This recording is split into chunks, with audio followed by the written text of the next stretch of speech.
Gold, trusted gold buyers. మీరు తాకట్టు పెట్టిన బంగారాన్ని విడిపించి ఈ రోజు ఉన్న మార్కెట్ ధరకు కొనబడను. బట్ మీరు అనుకున్నట్టుగా హనుమాన్ జంక్షన్ సూపర్ హిట్ అయింది. దానికి పెట్టిన పేరు కూడా ఎంత గొప్ప పేరు వచ్చిందండి, ఎంత గొప్ప పేరు. ఎంత వేణు కానీ ఇది జగవతి బాబు కానీ అర్జున్ కానీ, అర్జున్ కూడా నేను చెప్పాను, అర్జున్ నాకు చిన్నప్పటి నుంచి తెలుసు. అర్జున్ పిలిచాను, అర్జున్ నాకు చెప్పింది ఏంటంటే 6 సంవత్సరం అయింది సార్, నన్ను పోయి తెలుగులో తీసుకొస్తున్నారు ఏంటండి అన్నాడు. అది నేను చూడాలి, అది నాకు నేను చూసుకుంటాను, నీకెందుకు అర్జున్, నువ్వు రామా చేద్దాం అన్నాను. వచ్చాడు, చేశాడు. చెప్తున్నాను ఎంత పెద్ద ఇటు. సో ఇప్పుడు మోహన్ గారు, నాకు ఒక చిన్న డౌట్. మీరు రీమేక్ సినిమాలు మీకు తగ్గట్టుగా మీరు తీసుకొని చేశారు కదా, ఇప్పుడు వస్తున్నటువంటి సినిమాలన్నీ కూడా భారీ బడ్జెట్ సినిమాలు, పాన్ ఇండియా సినిమాలు, మల్టీలింగ్వల్ సినిమాలు, ఇవన్నీ వచ్చినప్పుడు మళ్ళీ రీమేక్లు చేయాల్సిన అవసరం, వాటిని డబ్బింగ్లు చేయాల్సిన అవసరం ఇవన్నీ లేదు కదా. ఇప్పుడు వస్తున్నటువంటి ట్రెండ్ చూస్తే ఏమనిపిస్తోంది మీకు? ఇది చేంజెస్ అనేది ఉంటుంది, అది మనం ఏం చేయలేము, దానికి తగినట్టు మనం వెళ్ళిపోవాలి అంతే తప్ప అయ్యో ఇది అయిపోయిందని మనం స్ట్రగుల్ అయిపోయి అక్కడే ఉండిపోతే మనం చెడిపోతాం. ఆ చేంజెస్ అనేది ఉంటూనే ఉంటుంది ఎవరి దగ్గర.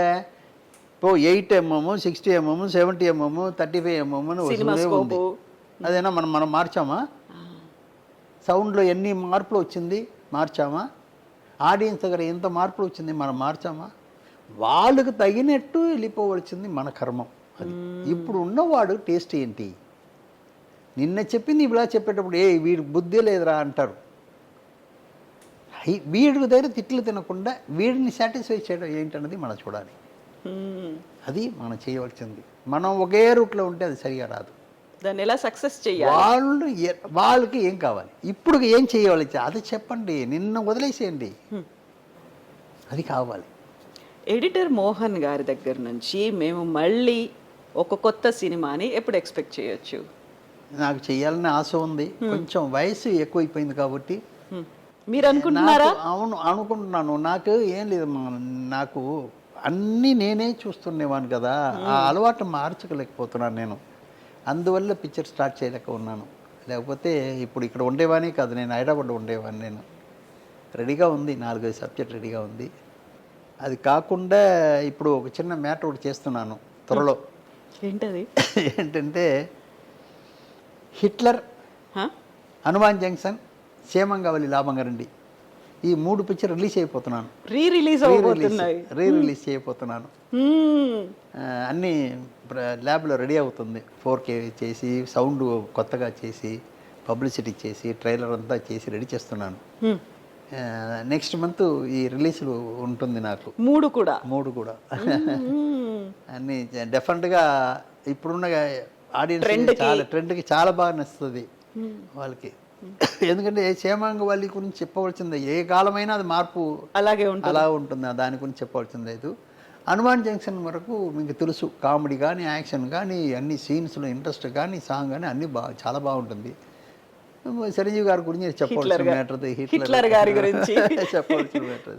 అందువల్ల ఈ 3 పిక్చర్ ఇంకా ఉన్నాయి, నాకు చేయవలసిన చాలా ఉన్నాయి. బట్ ఇది 3 మొదట చేద్దామని చెప్పి అనుకుంటున్నాను. అయితే ఎడిటర్ మోహన్ గారి దగ్గర స్టోరీస్ అయితే ఉన్నాయి, ప్రొడ్యూస్ చేయడానికి రెడీగా ఉన్నారు. ఎందుకని ఆ హెసిటేషన్? ఏజ్ని పక్కన పెట్టండి, మీరు ఎందుకు హెసిటేషన్? ఇదేనమ్మా, వేరేం లేదు. నాకు నేను ఉండాలని అనుకునేవాడిని, అన్ని చోట నేను ఉండాలని అనుకునేవాడిని.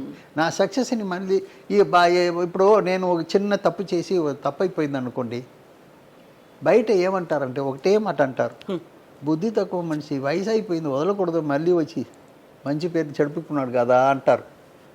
అది నాకు కావాలా? ఇన్ని రోజు ఇంత గొప్ప పేరు తీసుకొచ్చిన వాడిని అది రాకూడదు అనుకునేవాడిని. నేను చెయ్యలేక వాళ్ళ మీద పెట్టేసి తప్పులు రాకూడదని నాకు. ఎందుకు అలాంటి పరిస్థితి వస్తుందని మీకు అనిపిస్తుంది? లేదు, నా టేస్ట్ అలాంటిది, నా వర్క్ స్టైల్ అలాంటిది. ఇప్పుడు ఇన్వాల్వ్ అవనివ్వరా? ఉంటుంది, అది కొంచెం వేరే విధంగా చేయాలి.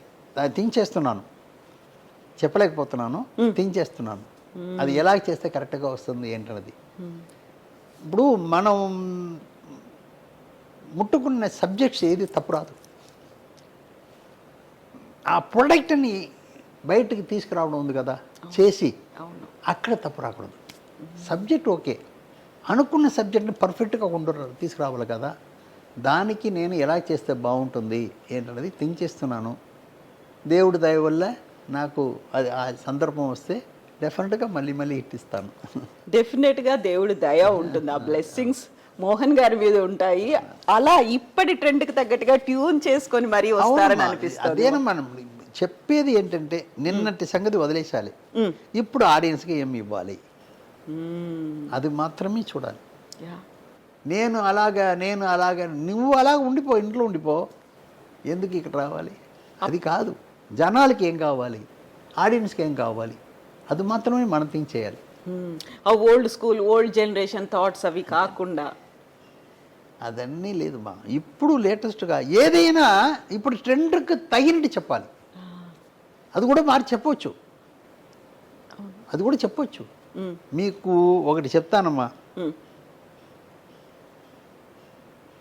ఇప్పుడు సినిమా చేసే వాళ్ళు 80% 70% ఎక్కడో మ్యాటర్ని పట్టుకుని చేసేవాళ్ళే ఉన్నారు. ఆ ఇన్స్పైర్ లేకపోతే చేయలేరు. ఇన్స్పైర్ కావాలి, ఆ ఇన్స్పైర్ వల్ల చేస్తున్నారు. 70% 80% పర్సనల్గా కొన్ని వచ్చేది చాలామంది తక్కువ. ఇలాగ ఇన్స్పైర్ తీసుకుని చేస్తున్నారు. ఆ ఇన్స్పైర్లో ఈ కాలానికి అది మ్యాచ్ అవుతుందా లేదా అనేది థింక్ చేసి చేయాలి, అది మెయిన్. యాజ్ ఇట్ ఈస్గా కాపీ చేసి చెయ్యకుండా ఇప్పుడు కాలానికి ఇది ఎలా చెప్తే బాగుంటుంది. ఒకటి ఏంటంటే, ఒక కంట్రీకి అది బాగుంటుంది, మన కంట్రీకి అది బాగుంటుందని చూడాలి. ఆ మ్యాటర్కి మన కంట్రీకి ఎలా చెప్తే బాగుంటుందని చూడాలి. మార్పులు చెప్తున్నాను నేను. ఇప్పుడు వచ్చినటువంటి బోల్డ్ అన్ని సినిమాలు లేటెస్ట్గా టెక్నాలజీని యూజ్ చేసుకొని వస్తున్నటువంటి సినిమాలు, గ్రాఫిక్స్, యానిమేషన్ ఇవన్నీ పెట్టుకొని ఏఐని కూడా ఇంక్లూడ్ చేసుకొని వస్తున్నట్టు సినిమాలు, ఇవన్నీ చూసిన తర్వాత యాజ్ ఏ ఎడిటర్గా మీకు ఏమనిపిస్తుంది మోహన్? లేదు, టెక్నాలజీ పెరుగుతూనే ఉంది కదమ్మా, మనకు మంచిది. ఇప్పుడు ఏంటంటే, నేను హిమాచల్ ప్రదేశ్లో పోయి షూటింగ్ చేయాలనుకుంటున్నాను, అక్కడ వెళ్ళలేను, బ్లూ మ్యాట్ తీసుకుంటున్నాను, హిమాచల్ ప్రదేశ్ ప్లాన్ చేస్తున్నాను, ఎంత ఖర్చు ఈజీ అయిపోతుంది. అంటే అది ఆడియన్స్కి పోయి చేరే విధాలుగా ఉందా లేదా అని మాత్రం డిసైడ్ చేయాలి. ఇలాగ వచ్చేటప్పుడు నీ ఖర్చు తగ్గుతుంది కదా, అది ఇంట్రెస్ట్ చేయడం ఎలాగా ఏంటన్నది మనం థింక్ చేయాలి. వేరేం లేదు, ఇంట్రెస్ట్ చేయడం ఎలాగా. ఇప్పుడు సినిమాలు తీస్తున్నటువంటి దర్శకులు కావచ్చు, ప్రొడ్యూసర్లు కావచ్చు, చాలా వరకు మోహన్ గారి దగ్గర వర్క్ చేసి వచ్చిన వాళ్ళే కనిపిస్తున్నారు. బొమ్మరిల్లు భాస్కర్ గారు కావచ్చు, సుకుమార్ గారు కావచ్చు, వీళ్ళు ఈ మధ్య కాలంలో తీసినటువంటి సినిమాలని మీరు చూసారా? చూశాను, అన్నీ చూస్తుంటాను. నేను ఏది చూడకుండా ఉన్నాను, నేను అన్నీ ఇప్పుడు కూడా నాకు వీలైన వరకు ఏదో ఒకటి చూస్తూనే ఉంటాను. ఎలా అనిపించింది? అదే ఇప్పుడు నా రూట్లో వాళ్ళు కరెక్ట్గా ఉంటున్నారని అనిపిస్తుంది నాకు, మీ శిష్యులుగా. అవును, ఆడియన్స్కి ఏం చేయాలో అది వాళ్ళు పర్ఫెక్ట్గా చేస్తున్నారు. అది నాకు మరి సంతోషపడతాను. నేను అప్పుడప్పుడు చూసి నేను ఆనందపడతాను, కరెక్ట్గా ఉన్నారు, కరెక్ట్ రూట్లో ఉన్నారు అని చెప్పేసి. విశ్వాసం ఉన్న వాళ్ళు ఉంటారు, విశ్వాసం లేని వాళ్ళు ఉంటారు. నేను దాని గురించి బాధపడను, దాని గురించి ఎప్పుడు బాధపడను. అందువల్ల అది వేరే. బట్ రూట్ కరెక్ట్గా ఉన్నారా లేదా అనేది మనకి, ఆ రూట్లో వాళ్ళు పర్ఫెక్ట్గా ఉన్నారు, అది మెయిన్. చాలామంది ఉన్నారు మా ఇప్పుడు అక్కడ ఉన్న వాళ్ళలో 25% నా మనుషులు ఉన్నారు. అది నాకు చాలా సంతోషం. అన్ని విధాలుగా నన్ను మరవలేక, నా మీద చెప్పలేక, బయట చెప్పలేక, మోహన్ గారి శిష్యులమని చెప్పుకోలేకనా? ఎందుకని చెప్పలేకపోతున్నారు? ఏదేదో ఉంటుంది చెప్తున్నాను. దాని గురించి బాధపడుతున్నా. ఈగో ఉంటుంది కదా, ఎప్పుడు డబ్బు వచ్చేటప్పుడు ఆ మార్పు ఉంటుంది ఎవరి దగ్గరైనా సరే. అప్పుడు దాకా ఒక మాదిరి ఉంటారు, డబ్బు వచ్చిన తర్వాత ఒక మాదిరి ఉంటుంది. అది అందరికీ ఉండేది, అది మనం ఏం చేయలేము. మనం కొందరికి ఉండకపోవచ్చు, మ్యాక్సిమం పీపుల్కి ఉంటుంది. నా దగ్గర లేనిది అది ఒకటే. డబ్బులు వచ్చినా రాకపోయినా నేను ఎప్పుడు ఒకటే ఉంటాను, మార్పే ఉండదు నా దగ్గర. ఒక పిక్చర్ హిట్ అయితే గర్వం పడను నేను, హిట్ కష్టపడిన దానికి ఫలితం ఓకే, నెక్స్ట్ రెడీ అయిపోవాలి కదా. నా గర్వం ఉంటే అది రాదు. గర్వం ఉంటే నెక్స్ట్ పిక్చర్కి హిట్కి ఇవ్వలేను నేను, అది పక్కన పెట్టేస్తాను. ఇది ఓకే, ఇది ఓకే, ఓకే ఓకే సరే. ఒక మ్యాటర్ చెప్తున్నానమ్మా, హనుమాన్ పిక్చర్ రిలీజ్ అయిపోయింది. 70 రోజుల పైన అయిపోయింది. డిస్ట్రిబ్యూటర్ నాకు ఇవ్వాల్సిన అమౌంట్ అంతా ఇచ్చేశారు. వాళ్ళు ఇవ్వాల్సిన అమౌంట్ ఇచ్చి అందరికీ అవుట్ రేట్ రాసి ఇచ్చేసాను, అన్నీ అయిపోయింది. అక్కడే ఉన్నాను కదా అని చెప్పేసి ఒక 1 మంత్ రెస్ట్ కోసం నేను చెన్నైకి వచ్చాను. ఒక 10 రోజుల తర్వాత ఒక డిస్ట్రిబ్యూటర్ నాకు ఫోన్ చేస్తున్నాడు. ఏంటంటే, మోహన్ గారు కొంచెం తగ్గుతుంది అని. ఆల్రెడీ లాభంలో ఉన్నాడు, కోట్ల మీద లాభంలో ఉన్నారు వాళ్ళు. మోహన్ గారు కొంచెం తగ్గుతుందండి అంటున్నారు. నాకు కోపం వస్తుంది. ఎంత ఇచ్చావు, ఇప్పుడు దాకా బ్రహ్మాండంగా ఆడింది, 70 రోజుల తర్వాత తగ్గుతుంది అంటున్నాడు. ఇది ఏంట్రా బాబు అని కోపం వచ్చింది. అలాగండి, సరే మాట్లాడతామండి అని ఫోన్ పెట్టేశాను. తర్వాత ఒక 10 నిమిషాలు అలాగా సైలెంట్గా కూర్చున్నాను. తగ్గుతుంది అంటున్నాడు కదా, ఆయన ఏమని అనుకుని చెప్తున్నాడు నాకు అని నేను థింక్ చేశాను. ఏంటి ఇలాగ మోహన్ గారికి మాట చెప్తే మళ్ళీ పెరిగేదానికి ఏదైనా చేస్తారు,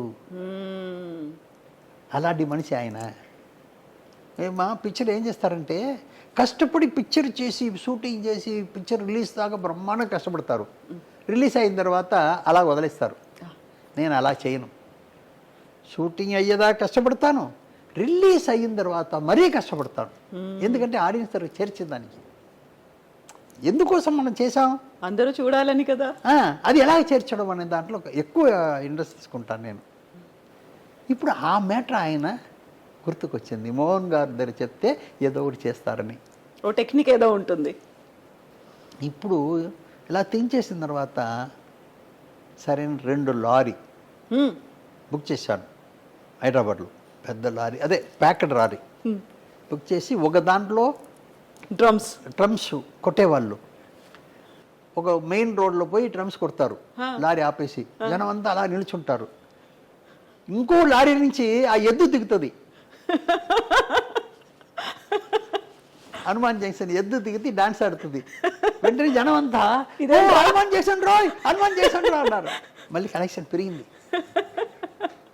చాలా బాగుంది. ఆంధ్రప్రదేశ్ మొత్తం ఒక్కొక్క ఊర్లో ఒక్కొక్క సెంటర్లో అది కదా పబ్లిసిటీ. మళ్ళీ కనెక్షన్ పెరిగింది. మోహన్ గారు చాలా మంచి పని చేశారండి చెప్తున్నాను. ఎడిటింగ్ ప్రొడ్యూసింగ్ కాదు, పబ్లిసిటీ కూడా చేస్తాం. అది మరీ ఇంపార్టెంట్. క్షేమంగా వాళ్ళు లాభంగా తోరణాలు కట్టాను, మామిడి తోరణాలు. అయ్యో అందరూ ఇల్లు కట్టుకున్నారు. మంచి వార్త కదా. క్షేమంగా వెళ్ళి లాభంగా రండి అంటే ఏంటి, అవును, లోపల వచ్చేటప్పుడు లాభంగా రండి అని అర్థం. అలాగే ఒక్కొక్కటి అలాగే చేస్తాను నేను.